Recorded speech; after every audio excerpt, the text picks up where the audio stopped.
What is up, Hawk fans? I hope all is well.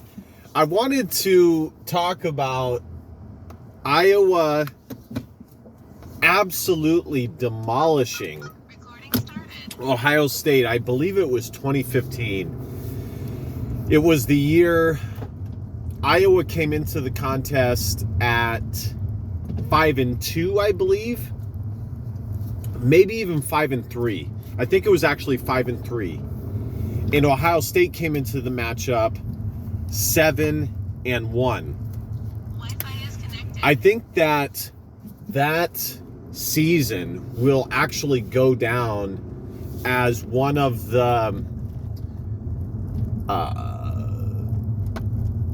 most not meeting expectations or disappointing seasons, not because it was like overall a super bad season, but because of the players that Iowa had. Let's just go down the list.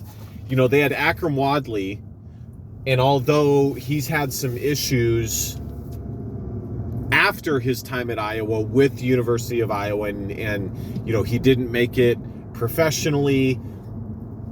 Him and his family have blamed the Iowa Hawkeyes for not making it professionally. They think he should have left after his junior year rather than coming back, so on and so on. But they had Akram Wadley, they had Noah Fant and TJ Hawkinson, they had Nate Stanley.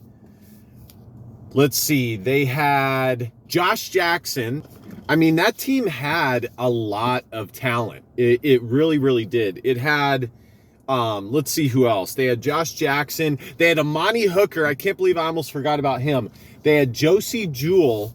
Okay, that team had a lot of talent. And I've said this before, but sometimes Iowa, and specifically Kirk Ferentz, one of his drawbacks is he becomes a victim of his own mentality. You know, he has the mentality of developmental, hard work, and things like that. But sometimes he allows that to override his ability to truly assess the talent that he has, which then in turn affects how many chances he's willing to take, how conservative or not conservative he plays through the season.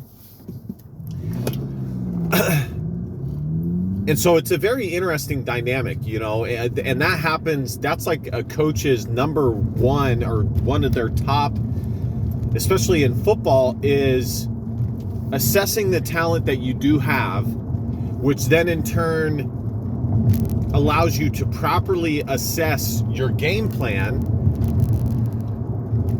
when you measure how you stack up against your opponents and things like that. So anyways, I was watching the highlights of that game, and keep in mind, Brian Ferentz was the offensive coordinator. I think even Tristan Wirfs may have been on that team. I mean, there was a lot of talent on this Iowa Hawkeye team. Honestly, I would put them right up there with last year's 10-win team and this year's team. I would put the 2015 team up there with the last 3 years' rosters. And the last 3 years' rosters have been some of the most talented rosters in the Kirk Ferentz era.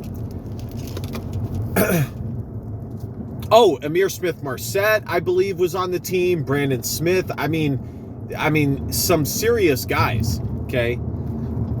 And I'm watching this, and I'm thinking to myself, damn, was it really Brian Ferentz, or was he, any success he had, was it more a product of Ken O'Keefe being there and helping out?